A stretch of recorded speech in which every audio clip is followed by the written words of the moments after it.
Europe Midi. Romain Desarbres. Le gouvernement veut stopper les versements de prestations sociales hors retraite sur des comptes en banque qui ne sont pas en France ou qui ne sont pas en Europe. Charles Prats est avec nous. Charles Prats, qui est magistrat et qui est spécialiste des questions de fraude sociale. Bonjour Charles Prats, merci d'être avec nous dans Europe Midi. Bonjour Romain. C'est une pratique courante, ça, le versement de prestations sociales sur des comptes bancaires à l'étranger? Alors, c'est pas une pratique courante pour l'ultra-majorité des bénéficiaires, mais c'est une pratique qui existe, évidemment, et qui avait été pointée, d'ailleurs, il y a 3 ans maintenant, dans le rapport de mission que le gouvernement avait confié à l'époque à la sénatrice UDI Nathalie Goulet et à la députée En Marche, qui est devenue ministre maintenant, Carole Grandjean. Et donc, Nathalie Goulet avait pointé effectivement ce problème de sécurisation et de gestion des prestations sociales versées sur des comptes domiciliés à l'étranger, hors Union européenne.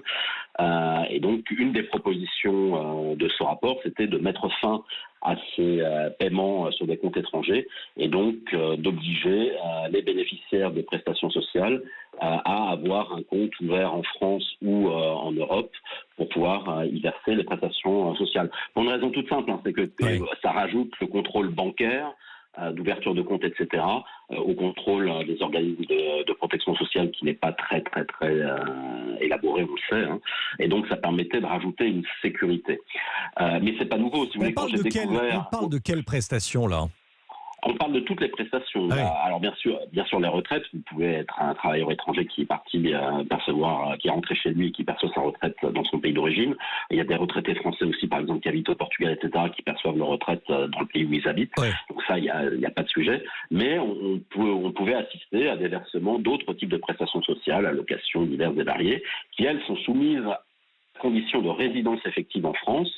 Et pourtant, elles étaient versées sur des comptes situés à l'étranger. Donc, on voit tout de suite quel est le problème. Et donc, c'est une manière de lutter contre ce qu'on appelle la fraude à la résidence. Mais si vous voulez, quand j'ai découvert ce matin que Gabriel Attal, le ministre du Budget, a annoncé ça comme une super mesure, il a une très belle idée, etc., il va faire ça, les bras m'en sont tombés. Vous savez, je suis secrétaire national de l'UDI à la lutte contre la fraude fiscale et sociale. Et Nathalie Goulet, la sénatrice UDI, il y a 2 ans exactement, le 9 novembre 2020, avait déposé un amendement pour le faire. Oui. Qui avait été rejeté parce que le gouvernement était défavorable. Alors c'est bien, ça veut dire que le gouvernement a évolué dans cette position. Peut-être qu'il se dit que les mesures que nous proposons pour lutter contre la fraude sociale, finalement, sont de bonnes mesures. Et donc ça prend un peu de temps. Là, vous voyez, pour cette mesure-là, ça a pris 2 ans.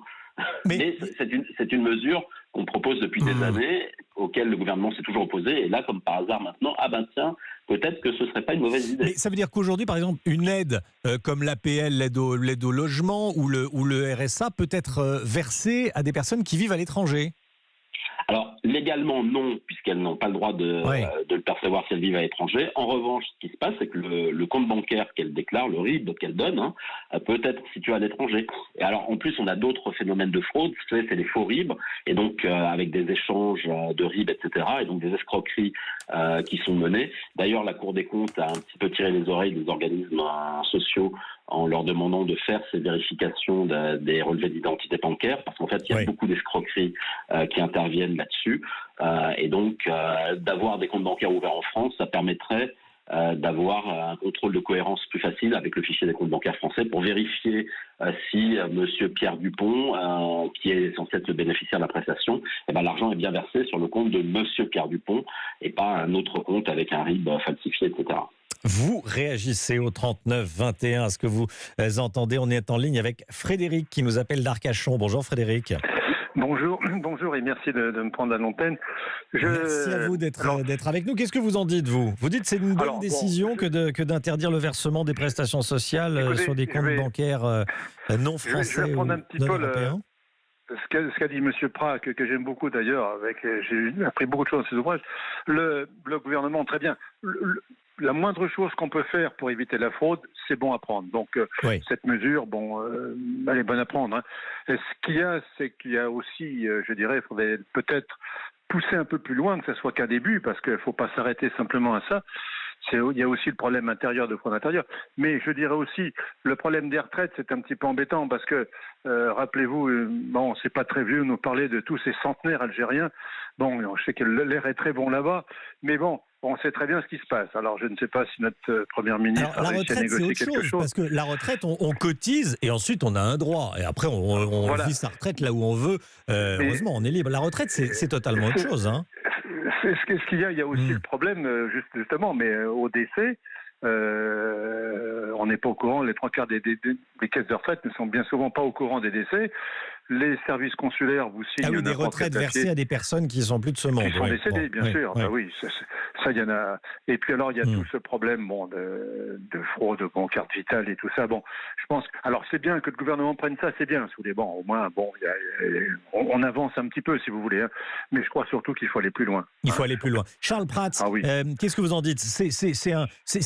On parle de quelle somme si on admettons que la proposition de Gabriel Attal soit votée, aboutisse, on économiserait combien ? Alors écoutez, moi j'ai pour habitude, contrairement à ce qui peut se passer avec certains de vos collègues qui me critiquent, j'ai pour habitude de ne donner des chiffres que les chiffres que je connais. Donc je n'ai pas de chiffres de volumétrie sur le montant des prestations versées sur des comptes situés à l'étranger. Donc je ne vais pas venir vous inventer quelque chose. En revanche, là où votre auditeur a raison, c'est que très clairement, bon, tout est bon à prendre, mais là c'est une mesurette au regard de l'ampleur de la fraude aux prestations sociales. Vous savez, alors moi j'estime qu'elle est à 50 milliards d'euros par an, et ce qui est intéressant, c'est que plus les années passent, plus finalement on y arrive. Vous voyez, je vous donne un exemple, l'assurance maladie commence depuis quelques mois à faire des évaluations de la fraude dont elle serait victime dans son périmètre à elle. Oui. L'assurance maladie, on parle d'un peu plus de 240 milliards d'euros par an. Oui. Et donc, ils ont commencé à étudier différents secteurs. Ils ont travaillé sur 17 milliards d'euros de prestations qu'ils versaient. Et eux, ils estiment que sur ces 17 milliards d'euros, la fourchette haute de la fraude dont ils seraient victimes serait à 961 millions d'euros, c'est-à-dire quasiment 1 milliard. Oui. C'est-à-dire qu'on est en gros à 5,5% des prestations versées qui seraient fraudées pour l'assurance maladie. Donc, si vous faites une extrapolation, parce qu'un taux de 5%, c'est globalement de la fraude qu'on voit un peu partout, hein, c'est 5-7%, c'est des taux moyens, c'est pas exceptionnel et c'est pas quelque chose de déconnant si vous passez l'expression. Si vous extrapolez... Bah voilà, c'est 5,5% à l'ensemble de la protection sociale. Je rappelle que la protection sociale en France, les dépenses, ce sont 872 milliards d'euros par an. Pratiquement 900 milliards de dépenses de protection sociale, tout compris. Si vous êtes à 5%, vous voyez combien ça fait ? Ça fait combien ? Ça fait déjà 45 milliards. Donc les 50 milliards, on n'est pas du tout loin. Et c'est intéressant parce que là, ce sont des chiffres officiels de l'assurance maladie, ces taux de fraude qui commencent à sortir petit à petit. Alors évidemment, ils ne font pas une publicité monstrueuse parce que si les gens commencent à faire le calcul, en taux de fraude, ça paraît pas totalement monstrueux, ça paraît entre guillemets normal dans ce qui existe. Par contre, vous en dites qu'il y a valeur encore absolue, beaucoup de choses à faire. C'est ce que vous nous dites. Ah ben évidemment. Merci. Là, on est avec une mesurette, mais si le gouvernement est dans l'état d'esprit de reprendre nos propositions pour lutter contre la fraude sociale, moi je trouve ça très bien.